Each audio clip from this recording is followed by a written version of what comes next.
आत्मा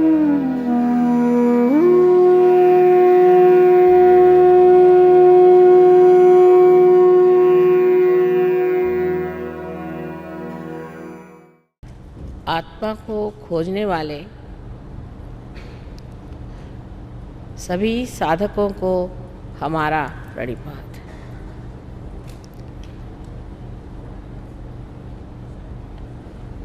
कुछ समझ में नहीं आता है कि कैसे बताएं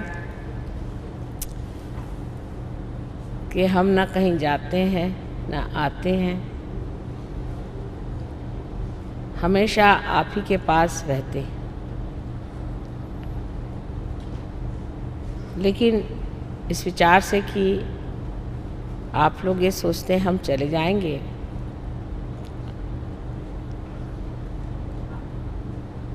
बड़ा दुख भी लगता है। सारे संसार में बहुत से सहयोगी हैं, जब एक को छोड़ते हैं तो उन सब का ख्याल बनता है, और जहाँ जाना है वहाँ बहुत उल्लास से, आनंद से लोग इंतज़ार कर रहे हैं।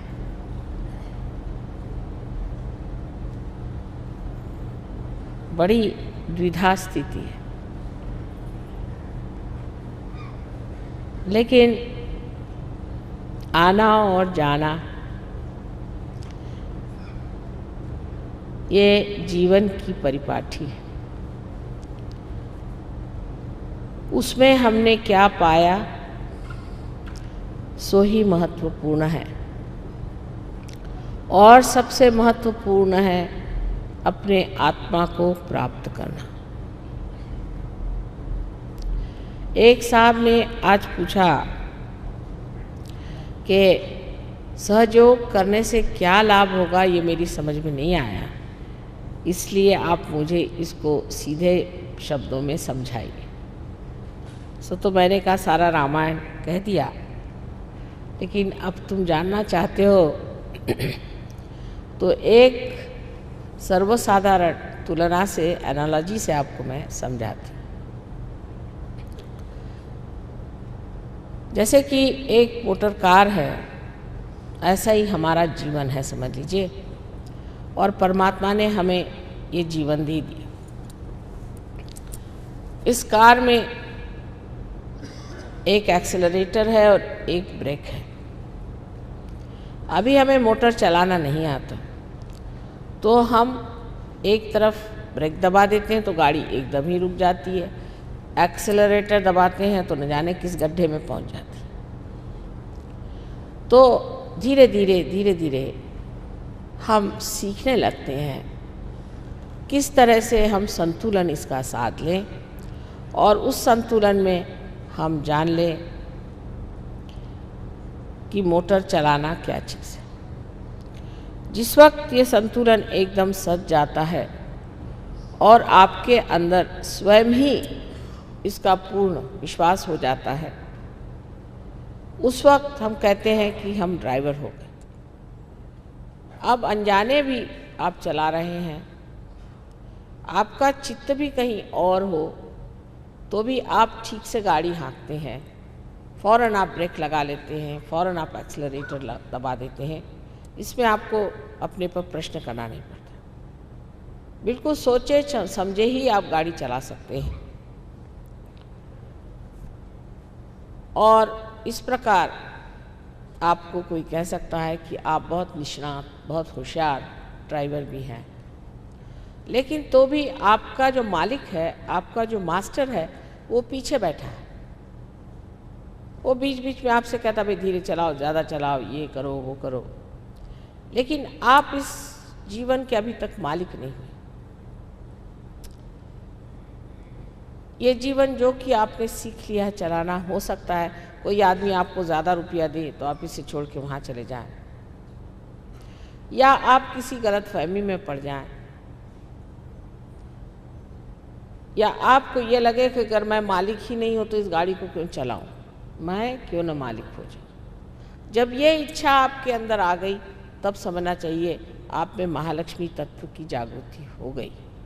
तब आप खोजने लगे तब आप इस प्रयत्न में हैं कि क्या बात है कि मैं इस जीवन का मालिक नहीं हूं। संतुलन में आप आ गए जब आप धर्म से चल रहे थे, धार्मिक हैं आप, धर्म से रह रहे हैं, संतुलन में चल रहे हैं, लेकिन तो भी अभी आप मालिक नहीं हैं अपने जीवन के। सहयोग से जब कुंडलिनी जागृत हो जाती है और ब्रह्मरंध्र को छेद देती है तो आपके अंदर बसी हुई आत्मा आप में प्रकटित होती है और अब आप अपने जीवन के मालिक हो जाते हैं। और ये मालिक अंदर बैठा हुआ अपने अंदर जो ड्राइवर है और एक्सेलरेटर है और ब्रेक है, तीनों को देखता है और देखता मात्र है और सब चीज चल पड़ती। ये मालिक होना ही सहयोगी होना है। जैसे कि मनुष्य प्रलोभन में फंस करके बहुत बार अनेक गुलामियों में फंस जाता है। किसी को किसी चीज़ का प्रलोभन है, उसे पसंद नहीं है, वो चाहता नहीं कि उस प्रलोभन में फंसे, वो चाहता नहीं कि गलत काम करे, उसको नफरत है इन चीज़ों से, लेकिन तो भी उसमें ताकत नहीं है कि वो इसको काबू कर ले। बहुत सी बातें वो कहना नहीं चाहता है, लेकिन हठात उसके मुख से निकल आती और उसे बड़ा पश्चाताप होता है कि मैंने ऐसी बात क्यों कह दी। उसका अपने जीभ पर काबू नहीं, अपनी रसना पे काबू नहीं, अपने क्रोध पे काबू नहीं है। सारे जो षड्रिपु हैं वो उसके पैर के नीचे नहीं, उसके सर पे बैठे रहते हैं। लेकिन जब वो अपना मालिक हो जाता है तो जब क्रोध भी करता है तो अपने पूरे शान में करता है। उसे क्रोध किसी भी तरह अपने बवंडर में नहीं ले पाता, लेकिन वो क्रोध को अपने हाथ में लेकर खेलता है और उसको इस्तेमाल करता है। ये मिल्कियत पाने के लिए आत्मा को जानना चाहिए, क्योंकि आत्मा ही हमारे जीवन का मालिक है। वो देखते रहता है, क्या कर रहे हो करते रहो, जो करना है करते रहो। और जब वो देखता है कि ये आदमी किसी भी तरह से इधर चित्त नहीं दे रहा, तो वो अपना हाथ वहाँ से उठा लेता है और आदमी मृत्यु को प्राप्त होता है। ये आत्मा जो हमारे हृदय में बसा हुआ है और जो हमारे सर के ऊपर परमेश्वर की छाया है, उसका प्रतिबिंब स्वरूप है। उस आत्मा को पाने के लिए हमें क्या करना चाहिए, ऐसा जब लोग पूछते हैं तो मैं उनसे कहती हूँ कि आप संतुलन में आइए, संतुलन में रहिए, मॉडरेशन में रहिए।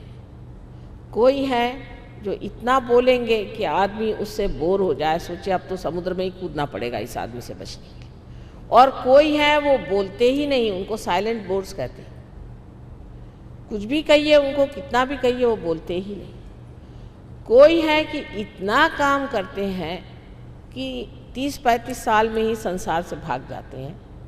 और कोई है कि बिल्कुल ही काम नहीं करते, सिर्फ झगड़ा ही करते रहते हैं और घर में बैठे हुए आराम से अपनी ज़िंदगी बिताते हैं, वो भी संसार से जल्दी ही चले जाते हैं। या तो इस एक्सट्रीम पर है या उस एक्सट्रीम पे है, इस अति पे है, उस अति पर है। अति को वर्ज्य करना चाहिए, ऐसा हमें बताया गया था कि बीच में रहने के लिए अति को वर्ज्य करना चाहिए। लेकिन यह संतुलन जब तक हमारे अंदर सत्ता नहीं,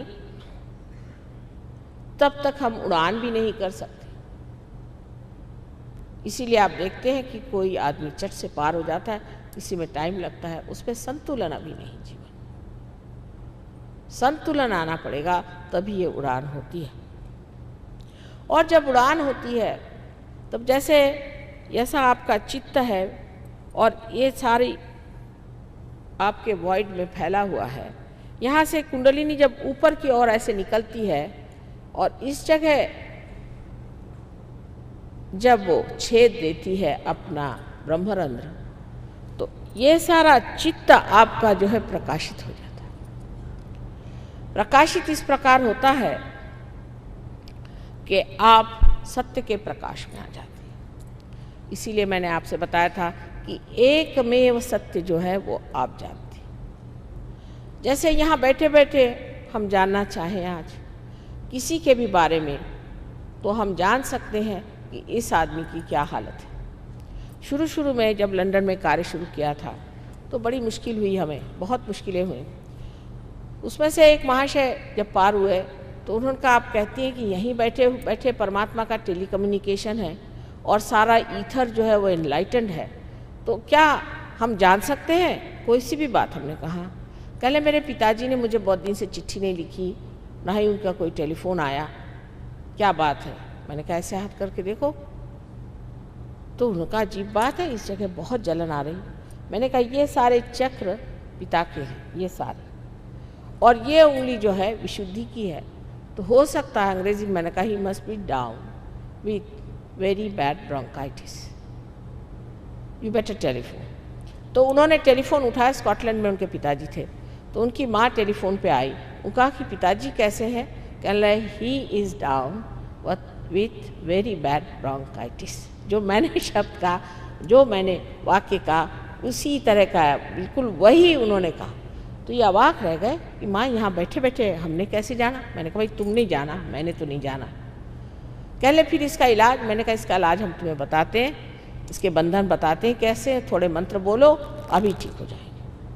आधे घंटे बाद उनके माँ का फ़ोन आया कि बड़ी आश्चर्य की बात है, उनका सारा बुखार भी उतर गया, उनकी तबीयत ठीक हो गई और वो टहल पहल रहे हैं। और फिर पिताजी से बात हुई, उनका पता नहीं क्या हुआ, तुम्हारे फ़ोन आने के बाद एकदम हमें आधे घंटे में ही आराम आ गया। अब ये कैसे होता है? अपने को इतना आश्चर्य लगता है कि हो नहीं सकता। क्यों नहीं हो सकता? अगर आप टेलीविज़न पे खड़े हो जाएं तो दुनिया के कोई भी कोने में आप देख सकते हैं कि कलकत्ते में क्या हो रहा है। ये कैसे होता है?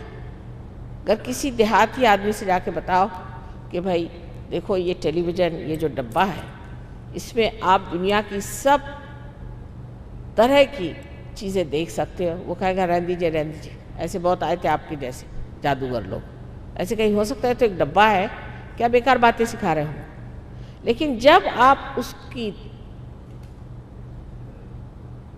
चोटी पकड़ के और उसका कनेक्शन आप लगा देते हैं तो वो देखने लगता है कि अरे ये तो डब्बा जैसे लग रहा था प्लास्टिक का, इसमें से ये कहाँ से आने लग गया। सो क्या हो गया कि हमारे चारों तरफ फैला हुआ जो ईथर है वो इसको पकड़ लेता है, और अगर आप उसको पकड़ लें आपके रेडियो से या आपके टेलीविज़न से, तो आप उसमें बहने वाली ये सारी चीज़ें प्राप्त कर सकते हैं। उसी प्रकार यही ईथर, जिस तरह से मैंने कल बताया आपसे कि आप एक छोटी सी मोमबत्ती की लौ को भी एनलाइटन कर सकते हैं, ये ईथर एनलाइटन हो जाता है। और जब आप कोई बात सोचते हैं, क्योंकि आपका चित्त एनलाइटन है, तो आप जैसे कोई समझ लीजिए एक टेलीविज़न सेंटर बन गया और वहाँ से ये मैसेज गया और फौरन उसी क्षण तत्क्षण आपके पास खबर आ गई। क्या हुआ? तत्क्षण। एक बार श्री रामदास स्वामी से श्री शिवाजी महाराज ने पूछा कि कुंडलिनी के जागरण में कितना समय लगता है? उन्होंने कहा तत्क्षण। तत्क्षण एक कार्य होता है, पर किसी किसी में समय लग जाता है। उसका कारण ये कि उनका कुछ ढीला मामला है या कोई ज़्यादा ही कसा हुआ मामला है। अब समझ लीजिए अगर आप टेलीविज़न लेके आए तो तत्क्षण आपको सब दिखाई देता है, और समझ लीजिए प्लग ही नहीं लगा तो उसे क्या करा जाए। इसी प्रकार जो कुछ भी आपको जानना है वो सारा जानना आप तत्क्षण कर सकते हैं। इसी को ज्ञान कहा जाता है। ज्ञान पुस्तकों से नहीं आता। जो पुस्तकों में है वो सिर्फ बाह्य का ज्ञान है। जैसे पेड़ का ज्ञान हो उस तरह से ये बाह्य का ज्ञान है, लेकिन मूल का ज्ञान जो है वो आपको सिर्फ ऊर्ध्व गति से पार होने के बाद ही जाना जा सकता है। ऊर्ध्व गति के सिवाय कोई और रास्ता नहीं है। कुंडलिनी जब तक आप उठ करके और आपके ब्रह्मरंध्र को नहीं छेदेगी तब तक आप उस ईथर से या उस सूक्ष्म से जो 5 महातत्वों में बसा हुआ है उसमें प्रवेश नहीं कर सकते। तो उसकी जो सूक्ष्मता है उसमें आपने प्रवेश कर लिया। अब हर चीज़ को आप इस्तेमाल कर सकते हैं। जैसे मैं आपसे कहती हूँ कि अभी ध्यान करने से बाद अपने जूते उतार लीजिए और ज़मीन पर पैर रखिए। ये पृथ्वी माता, ये भी तो एक तत्व है। पृथ्वी एक महान तत्व है और उस महान तत्व पे आप जब पैर रख देते हैं तो उसकी भी जो सूक्ष्म शक्ति है वो जागृत हो जाती है और वो आपके पाँव से खींच लेती है आपके अंदर जो कुछ भी जड़ता है। फिर कभी कभी आपसे कहा जाता है कि आप अगर राइट हैंड आप हमारी तरफ करें और लेफ्ट हैंड ऊपर की तरफ करें। इसकी वजह यह है कि राइट हैंड जो है इसमें आपके जो प्रश्न हैं वो सारे आपके अहंकार से आते हैं और अहंकार को सबसे अच्छा खींचता कौन है? तो ये आकाश। इसलिए आकाश की ओर आप नज़र करते हैं और एक हाथ इस तरह से करने से इस हाथ से वो चीज़ निकल जाती है। सहयोग बहुत ही साइंटिफिक है पर मूलभूत होने की वजह से, फंडामेंटल होने की वजह से अत्यंत सहज और सरल है। फिर कहा जाता है कि आपके अंदर कोई मानसिक व्यथा हो या मन से कोई व्यथित हो या कोई इस तरह की चीज़ हो जिससे कि हम कह सकते हैं कि ये मनुष्य उद्विग्न है या डिप्रेस्ड रहता है या इसके अंदर एक तरह की निराशा से छाई हुई। ऐसे लोगों से कहा जाता है कि आप लेफ्ट हैंड दीप के तरफ रखिए। अब जो दीप है ये नेगेटिविटी को भगाता है। दीप रखते ही साथ वो दीप एनलाइटन हो गया, उसमें उसका जो सूक्ष्म प्रकाश है वो अंदर बहना शुरू हो गया। उस प्रकाश के डर से जो नेगेटिविटी थी वो आपके अंदर इस तरह से आई और आ करके आपने यहाँ ज़मीन पर रखा तो उसने खींच ली। तीसरी बात कही जाती है कि आप दोनों हाथ फोटो की तरफ रखें और दीप जलाएं और दोनों पैर पानी में रखें। उस दीप के कारण आपके अंदर जो दोनों ही तरह की नेगेटिविटी है वो पानी खींच लेता है। इस पानी में थोड़ा सा नमक डाल देने से ये भी सूक्ष्म रूप से बड़ा भारी सागर बन जाता है। इसका बहुत ही साइंटिफिक कारण है। जो भी क्रियाएं सहयोग की हैं वो बेवकूफ़ी की नहीं है, लेकिन वो इतनी सीधी सरल है कि लोग समझते नहीं। ईसा मसीह के 12 शिष्यों पर जब आदिशक्ति होली घोस्ट का आशीर्वाद आया तो वो सब चक्रों की बात करने लगे और हाथ वाथ घुमा करके आपस में बताने लगे। तो सब ने सोचा कि ये तो कोई पागल लोग हैं, उनको पागल में ही कहना शुरू कर दिया। लेकिन उसका अर्थ ईसाइयों ने ये लगाया कि वो कोई ग्रीक लैटिन ऐसी भाषा बोल रहे थे, वो चक्रों की भाषा बोल रहे थे। ग्रीक लैटिन भाषा है तो कोई भूत आपके अंदर ग्रीक आ जाए तो बोलेगा, कोई और ऐसा आ जाए तो वो दूसरी भाषा बोलेगा।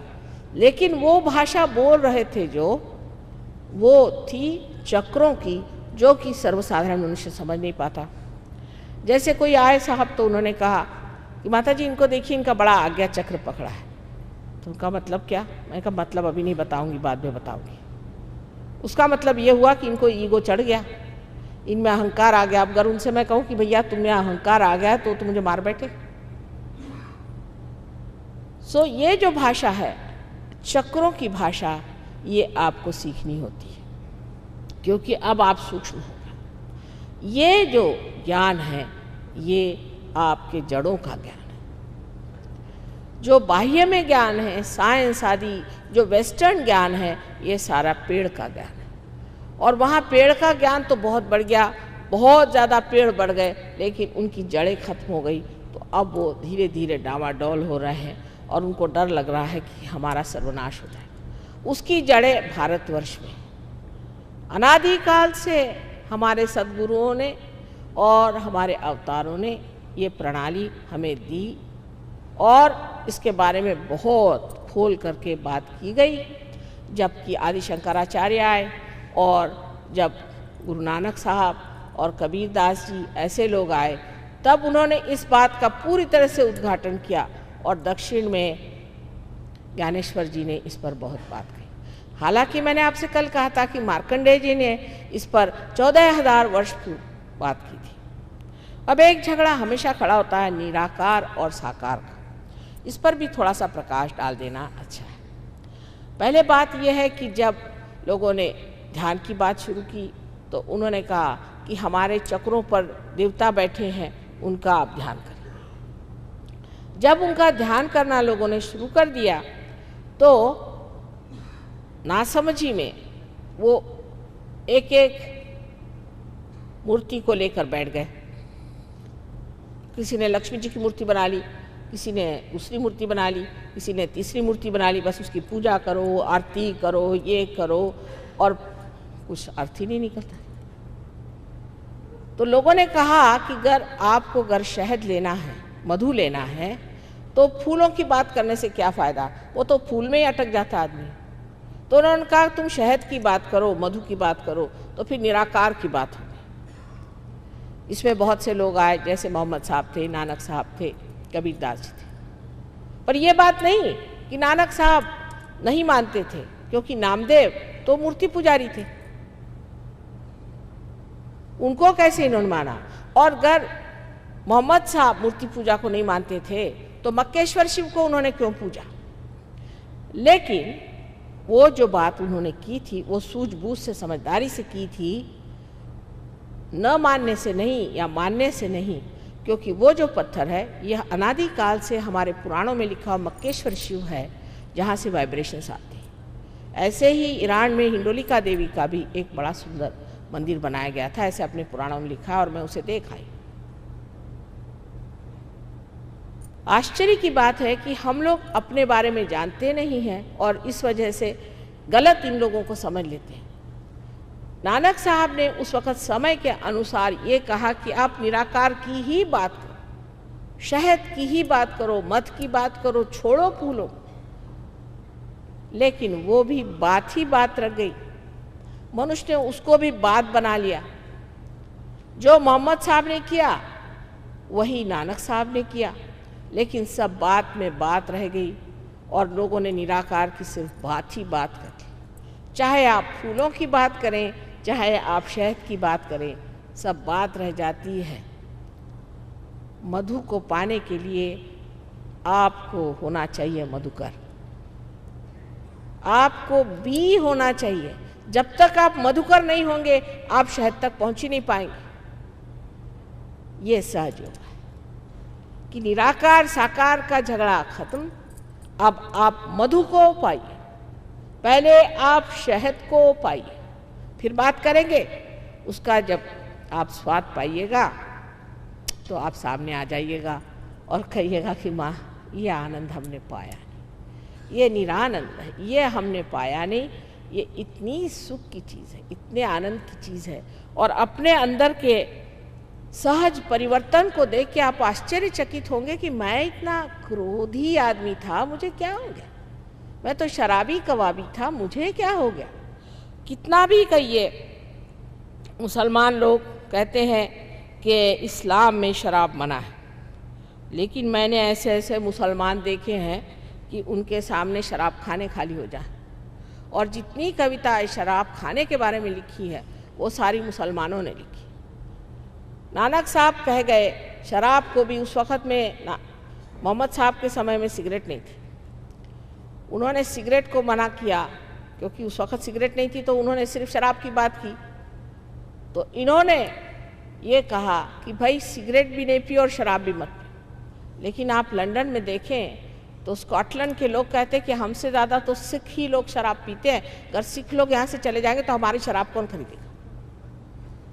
क्रिश्चियन लोग दूसरा नमूना है, सब एक से एक हैं, देखने लायक। क्रिश्चियन लोगों को ईसा मसीह ने एक बार एक शादी में जा कर के और एक पानी से ही वाइन बना दी।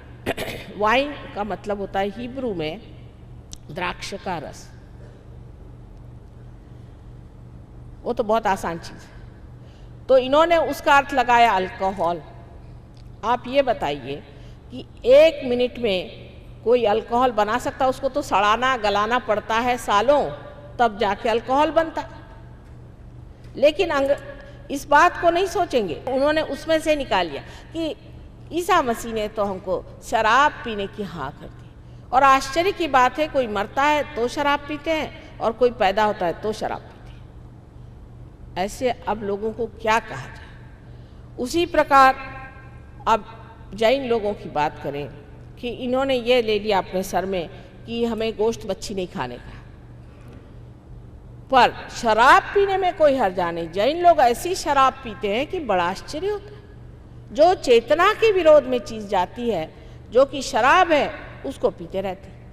हर एक आदमी ने अपने अपने धर्म का एक एक ऐसा नमूना ढूंढ लिया है कि जिससे उनकी जो कमज़ोरियां हैं, उनकी जो वीकनेस है, उसको सपोर्ट कहाँ से मिलता है? इससे आप लोग कमज़ोर तो हो जाएंगे और दुर्बल हो जाएंगे। ये सब बातों से कोई अच्छाई तो आने वाली नहीं है आपके अंदर। जिस चीज़ से आप सबल हो सकते हैं, समर्थ हो सकते हैं, सम अर्थ हो सकते हैं, वो है आपका आत्मा का जानना और सच्चाई पे खड़ा होना। सच्चाई पे खड़ा होना। और सच्चाई ये है कि ये सब ढकोसलेबाजी में आप परमात्मा को कभी नहीं पा सकते। हजारों वर्ष से ऐसे ढकोसले अपने देश में चले आ रहे हैं और नाना तरह से हम लोगों ने बेकार के काम किए। आप जानते हैं, विधवाओं को सताया, औरतों को सताया, उसको जिसको मिला उसको सताया। ये जितने संत साधु हो गए, नानक साहब को सताया, हमने किसको छोड़ा? हमने ज्ञानेश्वर जी को सताया, तुकाराम जी को सताया, और जितने भी बड़े बड़े साधु संत हुए सबको हमने छला है। आज हम ही उनकी पूजा कर रहे हैं और उनको बैठ के यहाँ मना रहे हैं।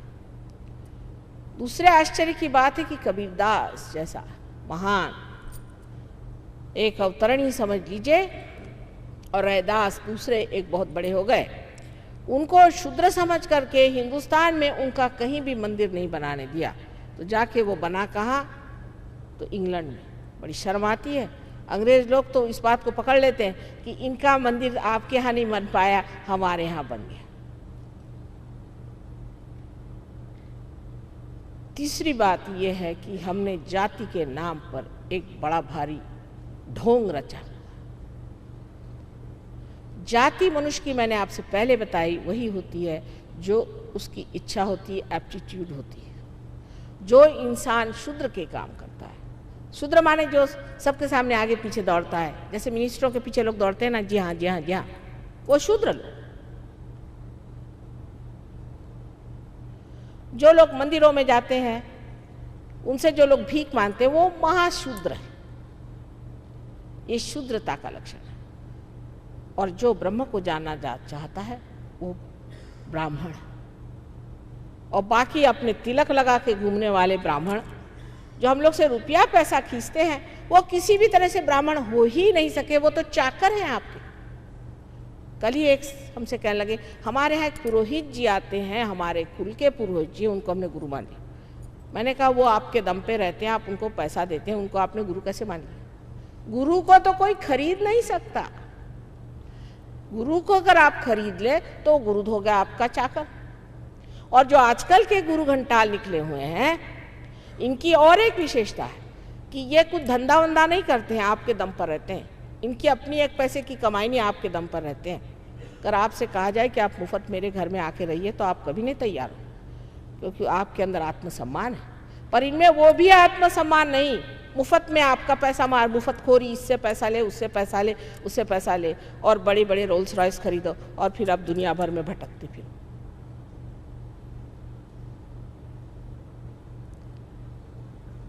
हमारी अकल को हमें दुरुस्त रखना चाहिए।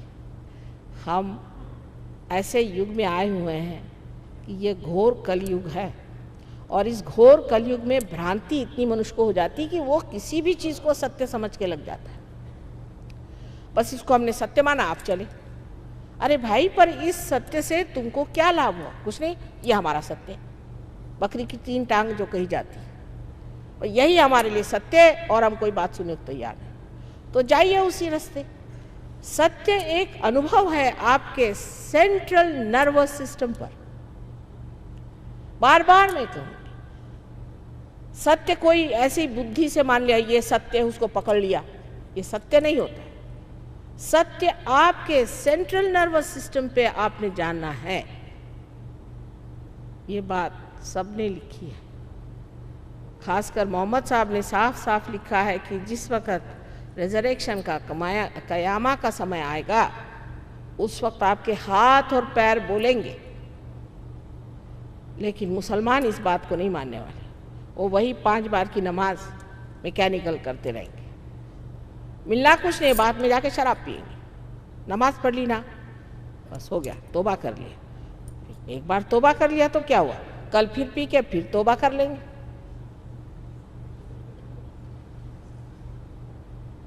भगवान से माफ़ी तो मांगना है ना, जो करना है कर ले, फिर मांग। अच्छा, उन्होंने भी अगर कहा सबने कि नहीं पियो, तो उसमें कोई आपके दुश्मन तो नहीं थे भाई, आपके चेतना के विरोध में जाती है। इससे अनेक बीमारियां होती हैं। अंग्रेज जो कि अपने को बहुत अक्लमंद समझते हैं, उनके उठे तो शराब, बैठे तो शराब, जहाँ जाओ सो शराब। अब उनकी भी खोपड़ी ठनठनाई है। आजकल जब मैं देखती हूँ पेपर में आ रहा है कि सिगरेट तो बंद कर दी, पर अब शराब भी बंद करो। डॉक्टर लोग कहते हैं कि किसी तरह से शराब को बंद कर दो। पहले डॉक्टर लोग कहते हैं कि नहीं नहीं, थोड़ा सा पिया करो तो अच्छा रहेगा। अब वही खुद कहते हैं नहीं भी, शराब का बंद करने का सोचना चाहिए। जैसे ही ये इश्तहार निकले, वैसे ही वहाँ के जो बिजनेस वाले हैं उनकी तो हालत खराब गई कि बाबा रे बाबा, फिर हमारा क्या होगा। इन 2-4 बिजनेस वालों के लिए क्या सारी दुनिया खराब की जाए। लेकिन सबसे तो कमाल यह है कि पोप साहब खुद शराब निकालते हैं, यह आपको नहीं पता होगा, और उसका नाम रखा है बेनिडिक्टीन, माने आशीर्वाद। और वो स्पेशल शराब होती है, और वो खास लोगों को मिलती है, ऐसे वैसे नहीं। आपको एक क्रॉस इतना बड़ा पहन के जाना पड़ता है, तब आपको शराब मिलती, माने आप क्रॉस पे लटकाए जाएंगे। उसके बाद यही अर्थ ले लीजिए। ऐसी ऐसी बेवकूफ़ियाँ कर रखी है, और जब हम कोई बात कहते हैं तो उनको पसंद नहीं आती, क्योंकि उनका पेट दुखता है ना। लेकिन मुझे तो सबकी एक ही बात कहने की है कि अपनी बुद्धि को सीधी, सरल और दक्ष रखिए, और सोचिए सत्य क्या है। आत्मा को प्राप्त करना सत्य है।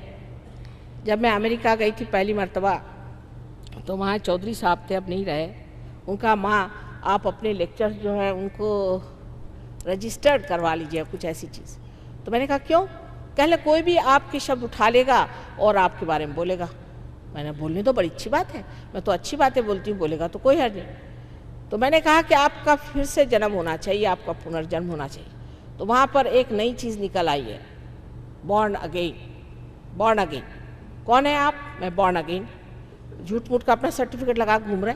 बॉर्न अगेन भाई, तो तुम्हें कौन सी शक्ति है, तुम्हें कौन सी विशेषता है? अगर बॉर्न अगेन हो तो आप में शक्ति कौन सी? नहीं, हम तो बॉर्न अगेन हैं। और एक बार वहाँ कैल्विनिस्टिक चर्च में हम लेक्चर दे रहे थे, तो स्विट्ज़रलैंड में बड़ी भीड़ थी। एक देवी जी हाथ में बाइबल लेके मुझे मारने के लिए आई, और मुझे इतनी ज़ोर की हंसी छूटी है कि वही घबरा गई कि ये तो औरत कुछ डरती ही नहीं, मैं तो इनको मारने।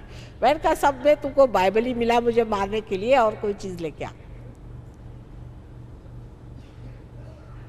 तो कोई बात जो बड़े कह गए हैं, उसमें आजकल के अक्लमंद बहुत से नुक्स निकालते हैं, क्योंकि आजकल जो कुछ भी चलता है वो इंसान के कमज़ोरियों पर।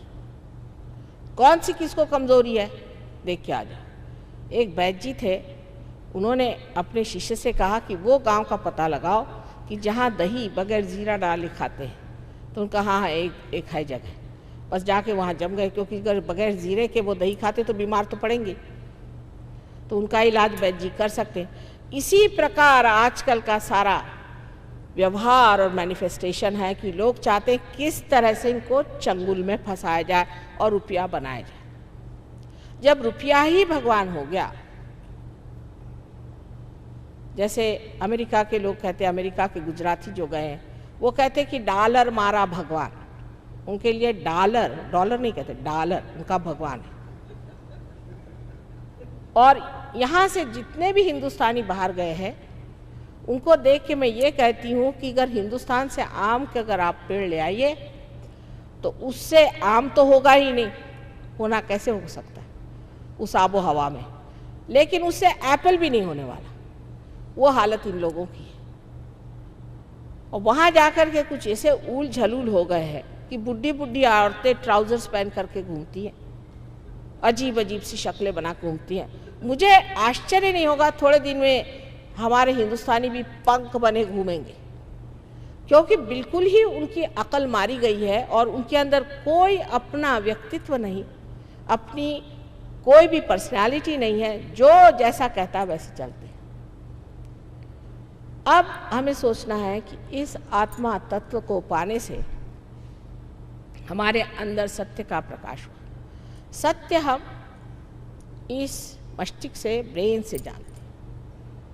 जैसे श्री कृष्ण ने कहा है कि इसकी जड़ें आपके मस्तिष्क में, वो जड़ें जब खिल जाती हैं तो इसी ब्रेन में हम उसे जानते हैं। और सत्य जब जाना जाता है उसकी पूरी मशीनरी यहाँ ब्रेन में बताती है, जताती है कि ये सत्य है। हमारे उंगलियों में इसका ज्ञान होता है। और जिस प्रकार हम कह सकते हैं आँख बंद करके कि ये माइक है, उसी प्रकार हम आँख बंद करके कह सकते हैं कि ये आदमी कैसा है या हमारी हालत क्या। तो सत्य, ये जो बुद्धि पहले आपको बिल्कुल ही सीमित थी, वो असीम में उतर जाती है और इसीलिए इसे कहते हैं प्रबुद्ध। इसी को बुद्ध होना कहते हैं। बुद्ध ने भी कहा है कि बुद्धम शरणम गच्छामि, कि बुद्ध को शरण जाओ, माने ये कि तुम बुद्ध गति आओ, बुद्ध के गति पे आओ। बुद्धम शरणम गच्छामि, धम्मम शरणम गच्छामि, बैलेंस में आओ, धम्मम शरणम गच्छामि। और अंत में उन्होंने कहा है संघम शरणम गच्छामि, माने कलेक्टिविटी में आओ। संगम शरणम गच्छामि माने कलेक्टिविटी में आओ। सब एक ही बात कह गए, एक ही बात। इस तरह से उस तरह से, मतलब बेवकूफ़ों को समझाने के लिए बहुत तरीके इस्तेमाल करने पड़ते हैं। सीधे साधे तो कोई सुनने वाला नहीं, कभी इस तरफ से समझाइए, कभी उस तरफ से समझाइए। उन लोगों में कोई भी फर्क नहीं है। ईसा मसीह ने कहा है those who are not against me are with me. लेकिन ईसाइयों की खोपड़ी में बात नहीं आने वाली, क्योंकि वो तो सोचते हैं वो सीधे उठाकर विमान में आकाश में जाएंगे और वहाँ उनको बेनिडिक्टिन मिलेगा पीने के लिए।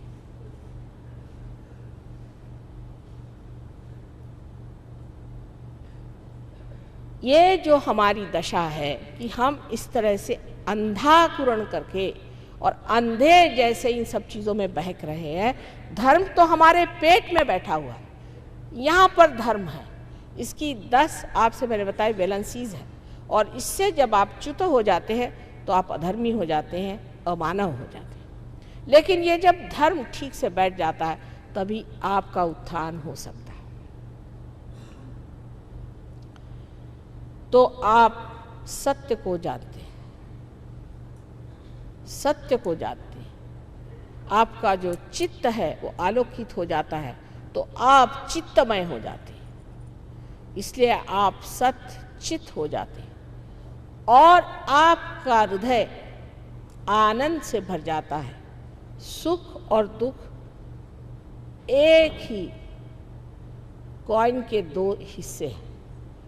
एक ही रुपया, एक तरफ राजा और एक तरफ लिखा हुआ। इसी प्रकार है, एक तरफ रोना और एक तरफ गाना। सुख और दुख एक ही साथ चलते हैं। आज कोई आदमी सुख पे चढ़ा तो दुख में उतरेगा, फिर सुख पे चढ़ा फिर दुख में उतरेगा।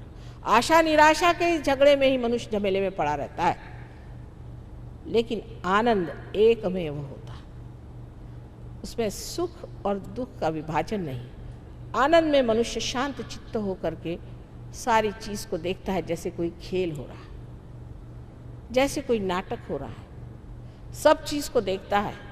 और जो चीज़ बहुत ही भीषण भी लगती है उसे भी वो देखता है, और कारण कि वो देख सकता है साक्षी भाव से, वो उसे ठीक भी कर सकता है, उसका इंतज़ाम भी कर सकता है। और कारण कि वो एक महान आत्मा है, परमात्मा के सारे गण देवदूत आकर के उस चीज़ को इस तरह से समेट लेते हैं कि लोग पूछते हैं, अरे बाबा ये कौन था हमारे बीच में जिसने हमें बचाया। एक हमारी सहयोगिनी थी, वो एक बार राहुरी से आ रही थी और उनकी बस उल्टी तो कहते हैं 3 बार गोल घूम के ज़मीन पे फिर से चारों पैर पे आ गए। सब लोग एकदम घबरा गए, बच्चे बच्चे थे, सब घबरा गए। ड्राइवर घबरा के भाग गया और चाबी गाड़ी में थी।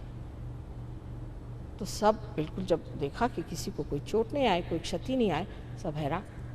कहने लगे कि हमारे यहाँ कोई ना कोई साधु संत बैठा हुआ है, नहीं तो हो नहीं सकता, ये इतना बड़ा एक्सीडेंट और हमें किसी को एक चोट नहीं आई।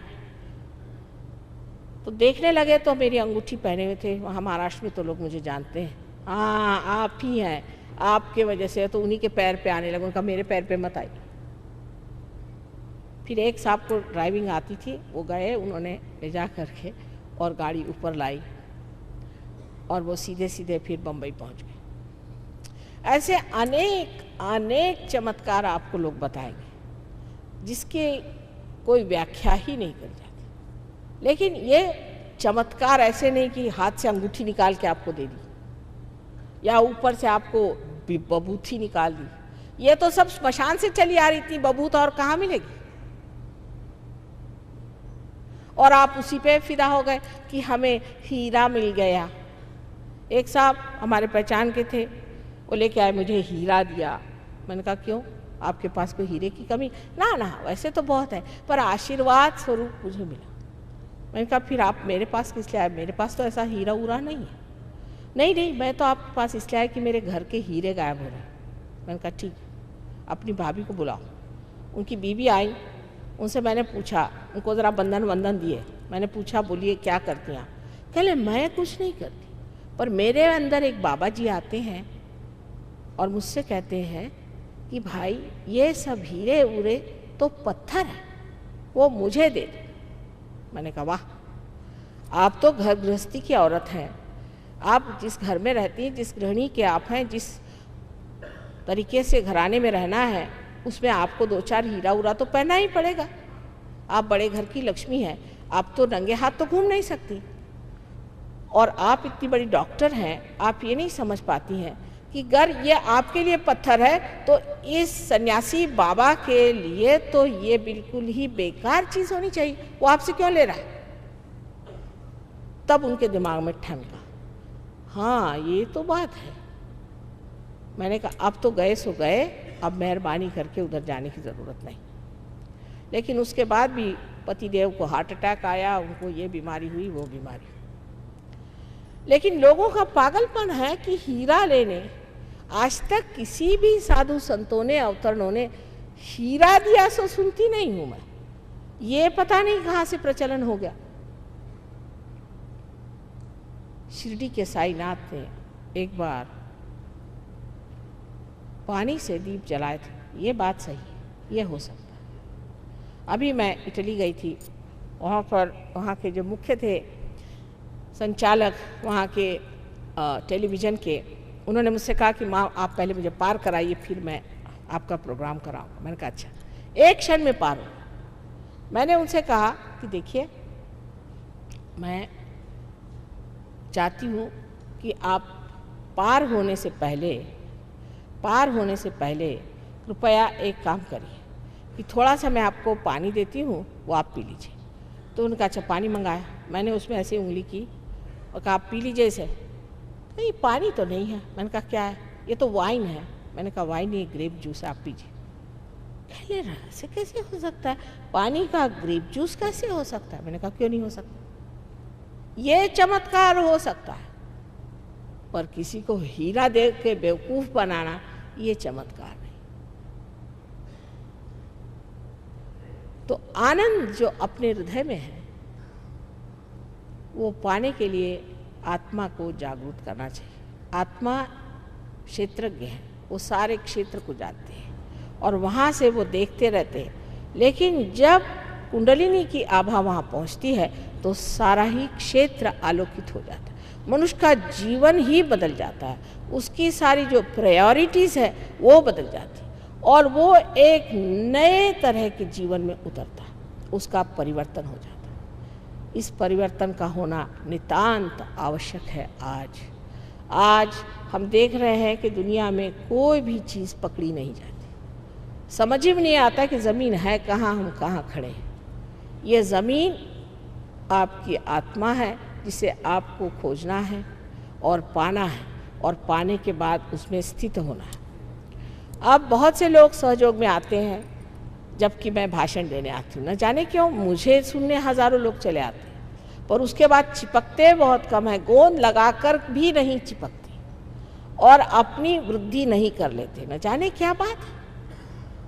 तो किसी से पूछा, भाई क्या बात है? मैं तो गया था आपके प्रोग्राम में, मेरी जागृति हो गई, पर अब तो मुझे कैंसर हो गया। तो मैंने कहा, अब क्या फ़ायदा, तुम चिपके क्यों नहीं, तुम रहे क्यों नहीं?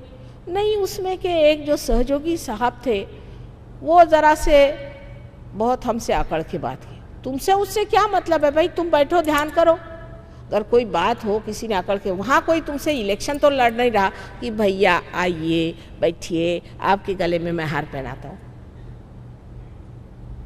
आप अपनी गरज से वहाँ गए हैं, उनकी गरज से तो गए नहीं।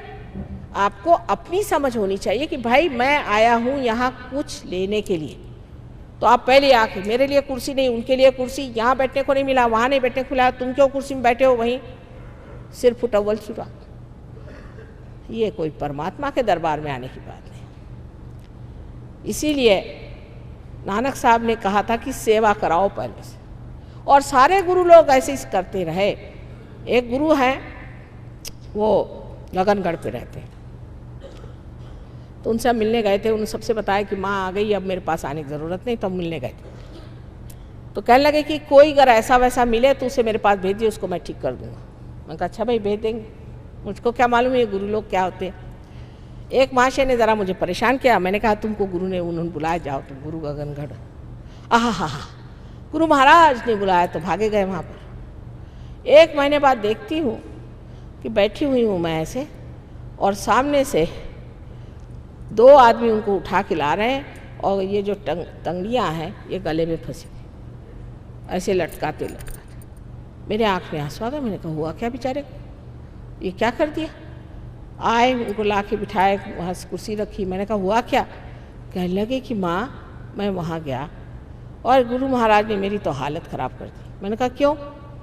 मैंने एक ही बात कही, मैंने इतना ही गुरुजी से कहा आपके खिलाफ़ में कि माँ जिसको देखो उसको ही रियलाइजेशन देती है, ये गलत काम है। बस इतना ही कहा मैंने, कोई आपकी ज़्यादा बुराई नहीं करी, बस इतना ही कहा कि माँ सोचती नहीं है, सबको रियलाइजेशन देती। तो रात में उनके, वो शेर पे चलते हैं, उनके शेर आए, उन्होंने मुझे नीचे ढकेल दिया। मैं 18 फुट जाके नीचे गिर गया। वहाँ गिरा, मेरी सारी टांगें टूट गई। 3 दिन मुझे वहीं सड़ाया, और ऊपर से थोड़ी सी रोटियाँ ऐसे बांध करके किसी इससे छोड़ देते थे, कहा मर वहीं, तू मर वहीं, तू वहीं मर। कल मैं तो तंग आ गया, मैं कब उठाते मेरे को पता नहीं। फिर 2-4 आदमियों को भेजकर मुझे उठाया और नहला धुला के कहा अब अपनी माँ के पास जा, लेकिन ये दोनों तंगड़ियाँ अपने गर्दन में डाल के लटकाते हुए वहाँ जाना, वही तेरे को ठीक करेगी, मैं नहीं करने वाला। दूसरे एक महाशय जी को भेजा, तो वो आए 15 दिन में एकदम से लकड़ी हो के। मैंने कहा हुआ क्या भाई? कहले माँ मेरे बस के गुरु नहीं। मैंने कहा क्या हुआ?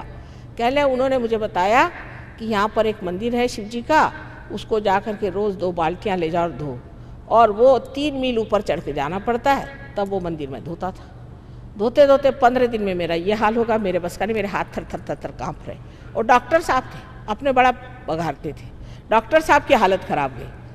तो मैंने गुरुजी से कहा कि ये क्या करते हैं आप, ऐसा क्यों करते? कह ले गधे को गधे का काम। मैंने कहा है ये क्या मतलब? ये सब गधे हैं, इनको आपको रियलाइजेशन देना तो दीजिए, ये टिकने वाले नहीं, महागधे हैं, इनको आप क्यों चिपकाए हुए? इनको भगाइए, और अगर कोई नहीं भागता तो मेरे पास भेजिए। मैंने कहा अब मैं किसी को नहीं भेजूंगी महाराज, बहुत हो गई आपके गुरु, आप मुझे किसी बच्चों को नहीं भेजना। तो ये बड़े कठिन जीव होते हैं। आसानी से हाथ नहीं आते और न ही किसी को अपने पास करते हैं और न ही किसी को वो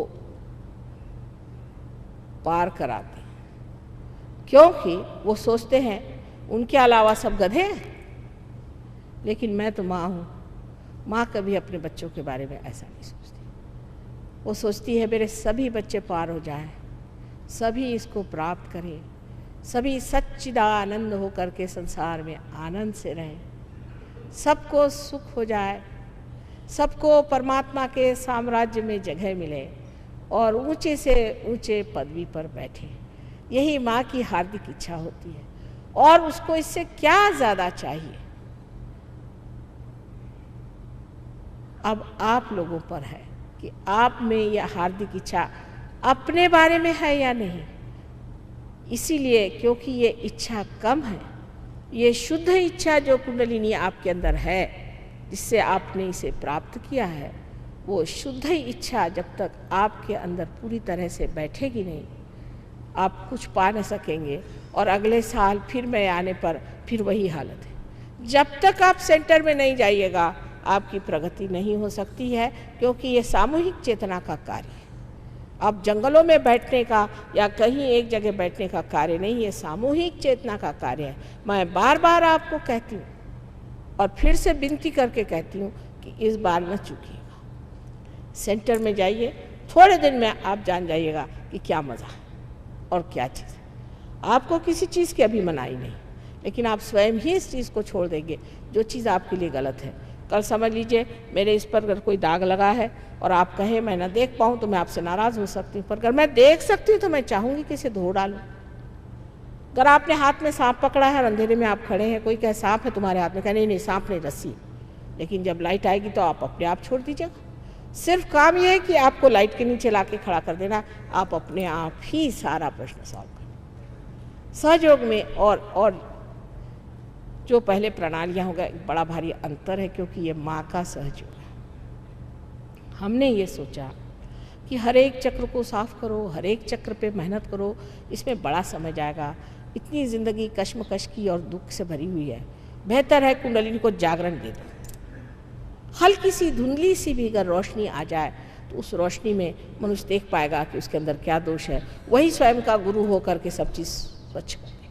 और इसी विश्वास पे सहयोग शुरू किया और कामयाब हो गया है। आज हज़ारों लोग सहयोग में आकर बैठ गए और बहुत बड़े सहयोगी हो गए। उन सबको याद करके और आप सबको वंदना करके मैं यही आशीर्वाद देती हूँ कि आप अपनी शुद्ध इच्छा को जागरूक रखें। और एक साल बाद जब मैं यहाँ आऊँगी, एक साल भी नहीं, मेरे ख्याल से 5-6 महीने बाद मैं फिर से आ रही हूँ, तब मैं देखूंगी कि यहाँ बैठा हुआ हर एक इंसान ने अपनी कुंडलिनी को स्थित करा लिया है और निर्विकल्प समाधि में बैठे हुए। परमात्मा आप सबको सुबुद्धि दे।